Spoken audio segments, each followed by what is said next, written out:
देखिए, जहां तक बात रही संदीप जी इकोनॉमिक की, उसमें तो डी कपल करना चाइना से बेहद मुश्किल है। हमें ही नहीं, पूरी दुनिया कोशिश कर रही है, अमेरिका कोशिश कर रहा है, कितनी कंपनीज निकली हैं चाइना से। बट धीरे धीरे होगा उनका, देखते हैं। मैं 3 पॉइंट कहना चाहता हूं मोटे मोटे। पहली बात, चाइना जो कर रहा है लद्दाख में या पूरे हमारे बॉर्डर पर, एक वो अपना हक मानता है कि ये इलाके मेरे हैं। और चाइना एरोगेंट है, वो इंडिया को बहुत छोटा समझता है, मिलिट्री वाइज, इकोनॉमी वाइज। दूसरी बात, चाइना जो कर रहा है लद्दाख में, आई थिंक जनरल सिवाच ने मेंशन किया था, और ये इकोनॉमिक लिंक है। चाइना ये इंश्योर कर रहा है कि चाइना का जो पाकिस्तान इकोनॉमिक कॉरिडोर है, वो इंडिया कभी भी अगले 100 सालों पे उस पर कोई आंच भी ना डाल पाए, क्योंकि चाइना के लिए वो कॉरिडोर बहुत इंपॉर्टेंट है। वेस्टर्न चाइना से प्रोडक्शन हो, सीधे ग्वादार पोर्ट पे आए, अफ्रीका जाए, यूरोप जाए, या तेल इंपोर्ट हो, कम टाइम कम खर्चा। और बाय द वे याद रखिए, वेस्टर्न चाइना में लेबर कॉस्ट भी कम है। कोस्टल शंघाई वाइंगंग में वेजेस ज्यादा है तो प्रोडक्शन कॉस्ट हायर है। वेस्टर्न चाइना में लेबर सस्ती है, डिस्टेंस भी कम होगा, तो चाइनीज गुड्स और ज्यादा कॉम्पिटिटिव हो जाएंगे अफ्रीका और दुनिया में, राइट। ये कारण मुझे दिखते हैं जिस कारण चाइना लद्दाख पर जो कर रहा है वो कर रहा है। वन, दूसरी बात, मेरे को I don't know, I mean definitely हमारी सरकार सब बहुत कुछ समझ के करती है, पर आई डोंट सी एक सोल्यूशन निकलते हुए on a military level talks. With all due respect to our esteemed generals and the valour, and जो हमारे आर्मी है, इसका सोल्यूशन आर्मी लेवल टॉक से थोड़ी होगा। ये तो पॉलिटिकल लेवल, लीडरशिप लेवल पे होगा, जब लीडर्स डिसाइड करेंगे। Leaderships, army on the ground can only do something.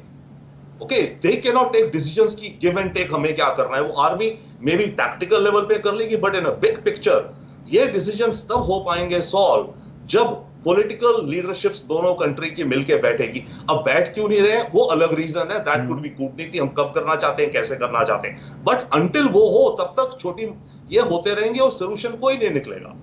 तीसरी बात, एलएसी। अब इसमें मुझे आधा मिनट या 45 सेकेंड दीजिए। हाँ प्लीज।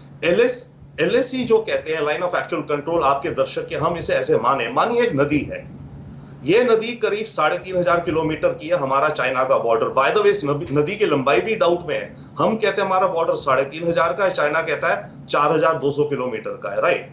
ये नदी कहीं पर 1 किलोमीटर चौड़ी है, कहीं पर 20 किलोमीटर चौड़ी है, राइट। ये मान लीजिए total line of actual control है। अब इस नदी में कई बार हम कहते हैं कि नदी के 2 किलोमीटर तक का पानी की जो विड्थ है वो हमारा है, चाइना कहती है 2 मेरा है। ये डिस्प्यूट है, तो ये लाइन ऑफ एक्चुअल कंट्रोल है, राइट, सिंपल वेज में। नाउ पॉइंट इज, हमें, और बाय द वे इस बॉर्डर पर पूरे हमारे करीब 40 या 45 पॉइंट्स हैं कि जो कि डिस्प्यूटेड हैं, जो अभी पता है, राइट। कहीं पर जैसे अरुणाचल आप कह रहे हैं, मिडिल सेक्टर में, लद्दाख में 40-45 ऐसे पॉइंट्स हैं। मेरा ये कहना है, भारत को ठीक है, हमें प्रिपेयर करना चाहिए मिलिट्री रूप से टोटल, हमें इकोनॉमिक रूप से total, research and development total, सब कुछ करना चाहिए। इसके अलावा हमें एक पीस ऑफेंसिव भी रखना चाहिए। देखिए, हम सब मानते हैं चाइना हमसे एन नंबर ऑफ टाइम्स बड़ा है, स्ट्रॉन्गर है, हम कोई वॉर नहीं चाहते, ना हम एक्सपेक्ट करते, चाइना भी ना चाहता हो, बट हम समझते भी रियलिटी क्या है। तो हमें जब चाइना से अपने रिश्ते जो भी करने हैं, हमें उसमें एग्रेशन भी रखना है, बट एक बहुत अच्छे शब्द का आपने इस्तेमाल किया, पीस ऑफेंसिव हमें करना होगा।